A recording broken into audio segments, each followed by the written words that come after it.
जाऊ द्या बाहेर एक एक.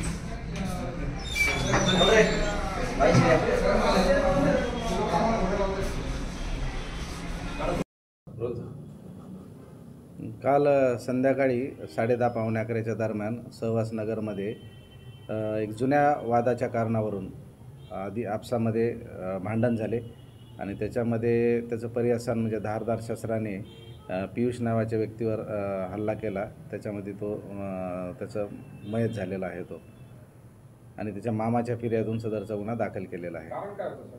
कारण त्यांचा जुना एक वाद होता. त्या जुन्या वादावरून त्यांच्यात आपसात बाचाबाची झाली आणि नंतर मग ते हॉर्नचं वगैरे 1-2 कारणं तत्कालीन तिथं घडले आणि त्यावेळेस त्या वादातून हा प्रकार घडलेला आहे. ते ॲक्च्युअली तो जो मामा आहे पियुषचा मामा त्याला मारायला आले होते. कारण त्यांचा काहीतरी वाद होता. जुना हळदीचा कार्यक्रम होता काही दिवसापूर्वी घडलेला, त्याच्यात तो वाद होता आणि तो मारायला त्याला आलते ते. परंतु हा तिथं त्यांना भेटला आणि हा तिथून पळून गेल्यामुळे तो वाचला आणि याला त्यांनी मारले त्या ठिकाणी. साधारण आम्ही 4 आरोपी अटक केलेले आहेत. अजूनही जवळपास सगळे आरोपी थोड्या वेळात अटक होतील. त्याच्यामध्ये सध्या जे अटक केलेले त्याच्यातलं एका जणाचं रेकॉर्ड आहे आणि बाकीचे जे आरोपी आहेत त्याच्यात 2 जण हे रेकॉर्डवरले आहेत असं आम्हाला प्राथमिक माहिती समजलेली आहे.